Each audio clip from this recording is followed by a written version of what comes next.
So Julius Malema called that woman who is the head of IDAC, Winnie Mandela. Dr. Ndlozi came out and said there is nothing Winnie Mandela about this woman. I thought Winnie Mandela died, but Winnie Mandela is multiplied. Thank you very much. I receive. Asizi. We cannot buy her story. Yeah, bring me out. Bring me out completely. Huh? I beg you to bring me out. Completely? Yeah. Bring me out. Hello and welcome to the channel. Let's take a look at the story briefly. Julius Malema has come under fire for likening Andrea Johnson to Mama Winnie Mandela as she was giving her testimony at the Ad Hoc Committee. Some are saying, okay, it was premature for him to call her that while she is still in the process of giving her testimony, and also it could influence the decisions that he makes upon receiving more evidence. And then of course some people are just saying, no, Malema is always compromised. What are your thoughts on this? Was he genuinely taken by her brave and often very confident responses despite there being many contradictions? And her Zulu top notch. Let's take a look at this. Please give this video a thumbs up as we take a look at the sentiments around this. Amandla. Long live the undying spirit of Winnie Mandela. Long live. Long live the defiant spirit of Winnie Mandela. Long live. Long live the fighting spirit of Winnie Mandela. Long live. What are you doing here killing our people? What are you arresting our people for? I do not know that. You do not know? What are they doing in your van? Why did you go and take them from that Sparta camp when they've done nothing to you? My ultimate goal is the liberation of my people. It is because I know we are going to win. It is because I also understand what the white man is fighting for. When he loses it, he will lose it forever. So Julius Malema called that woman who is the head of IDAC, Winnie Mandela. Dr. Ndlozi came out and said there is nothing Winnie Mandela about this woman. Nothing Winnie Mandela. Like washaya phansi ngonyawo uyalo uNdlozi akavumi uNdlozi uthi angeke makuyimpi kungamele kube yimpi. There is nothing Winnie Mandela about this woman. Like honestly speaking, ziyakhala guys. Go to Twitter. Julius Malema is under attack. Like seriously, it's under attack. But one thing that I can say, maybe Julius Malema knew Winnie Mandela more than most of us, and people now they're accusing him that he knew about the arrest of Malusi Kigaba. That is why he asked that woman, which is there any former minister that's going to be arrested anytime soon and stuff like that. Winning, guys, winning. You know, I do this video at the back of Malema labeling Andrea Johnson, the IDAC heard that she resembles Winnie Mandela, you know, style. So that actually act me. I also act to say, I know Malema's problem is this, that he comes to conclusion way hastily. Like it's so hasty to come to conviction about people, and then later on when he changes against those people, he doesn't even mention his word or maybe reference to say I once loved this person. You can't assimilate Andrea Johnson to Winnie Mandela without a report that actually validates her evidence in front of you. The person just stated evidence in front of you, and then you already say it's Winnie Mandela. Are you not convict yourself? Are you not conflict yourself because you're still going to test the evidence that she actually shared today, and they already said she's Winnie Mandela. I mean, we all love Malema, as I said. You know, the man is escort aura and everything, but one man cannot have all the qualities. For us to always seem to be criticizing Malema is because we are interested in him, because of we maybe like him to change his ways sometime. And then, but the problem is this: he's sure that whatever that he's saying tomorrow, next year, or maybe the next decade, there are people ready. They are on their marks to defend whatever that he's going to say. That is the problem with the EFF, whereby we are actually on your marks, wanting to defend everything that he's going to say, whether tomorrow, whether you see. I don't want to go deeper on that. I just want to talk about this one. I think assimilating or maybe saying Andrea Johnson it's Mandela multiplied is a mistake. Later on, when they concluded and the Matlanga Commission and the Parliament realized that she lied, what is she going to say? You see, you have to learn to keep quiet. Even though you get impressed by somebody, you just have to learn to actually say, yeah, no, it's okay. You allow a room, you actually make a room bigger to turn and say this person was not good without even saying a word prior to that. That's the weakness of this man. So this quick conviction syndrome is weakening him, because it makes members of the EFF to try to defend him, to actually go along like a shark. You see that these fishes who are following a shark, they call them sucker fishes. You know, they actually when the shark is actually taking the turn and twist and actually running behind prey, they'll actually be at the tail of the shark, waiting for whatever that shark will actually break. And when the shark breaks the bone and then the bone falls and then they take the bone and eat, they're just at the tail of the shark. You're just behaving like that. So that's what the problem is. We love Malema, we're interested in him, but the thing is the weakness. No man is perfect. But help him, for those who are close to him, help him. Don't just support any nonsense that he's saying. Thanks, Chair. How different is the husband's situation from what you have charged General Khumalo on?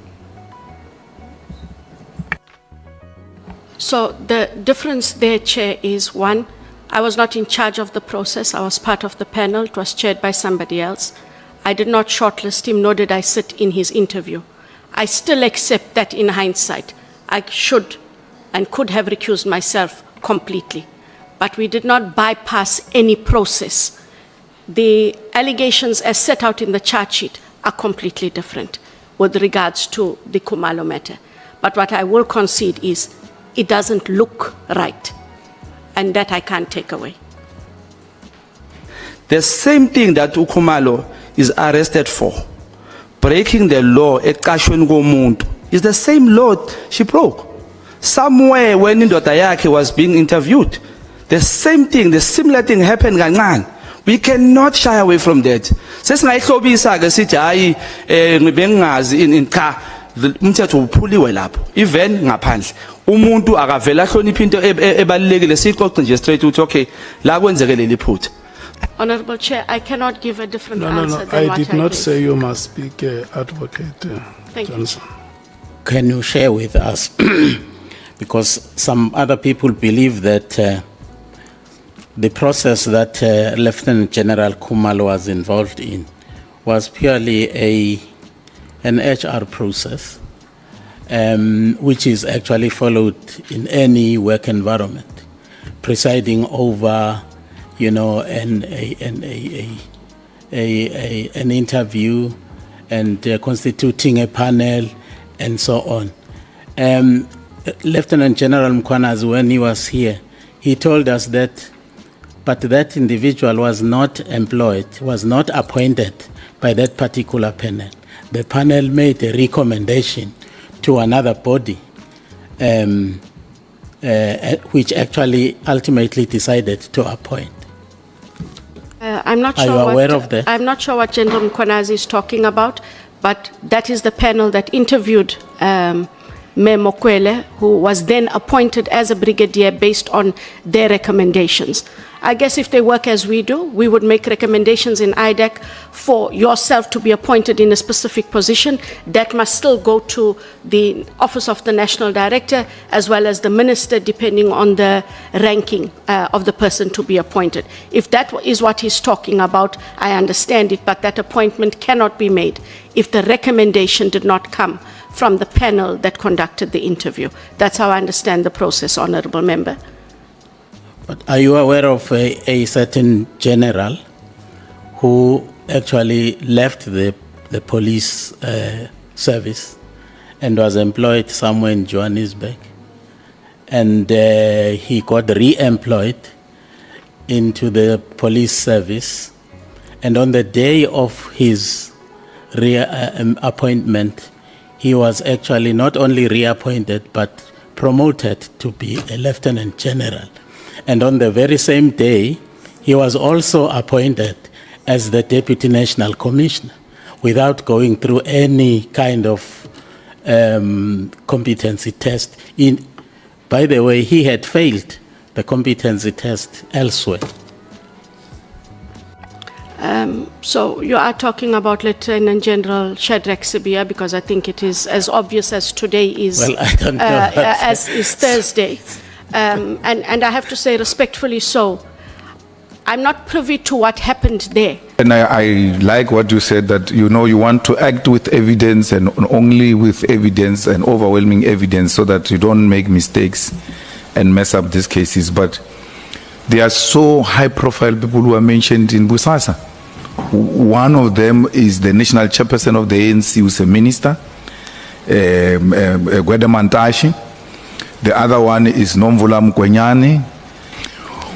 Will such people not be people of interest? Because our inability to defeat corruption is that the high profile individuals with money don't get to be prosecuted. And these things came out public, we were all there and all of that.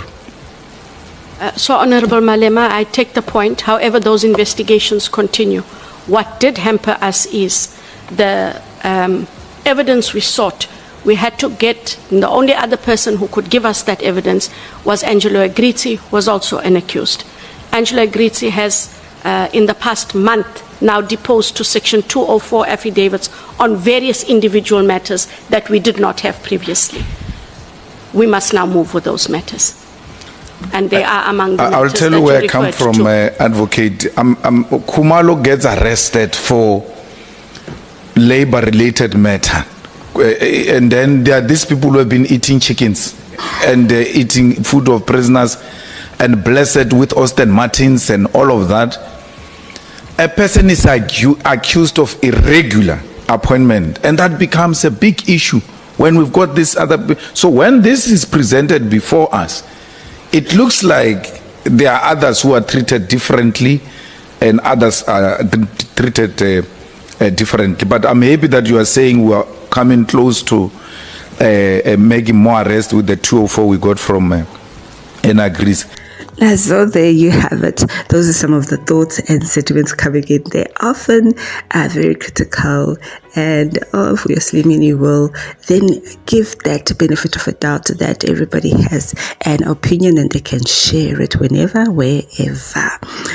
Please do follow them on various social media platforms and news outlets. Some of those videos have been shortened just to make sure that we get what we need and keep this video concise.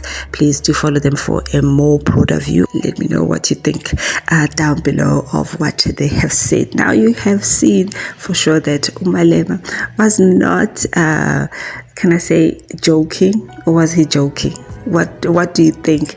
Because the way that he said it, he felt convicted in what he was saying, and it has landed him on the hot water as usual, where people are just criticizing his judgment and how he has been labeled a flip-flopper, person that you cannot trust, that what he says today, it's something that he will stand for tomorrow. We have seen him criticizing the likes of Jacob Zuma vehemently, and at another opportunity he takes the chance to then be friendly with them, which is allowed. People are allowed to change their minds. Yay, Andrea Shem, she's one confident lady, and her Zulu. Let's see how this ad hoc committee continues.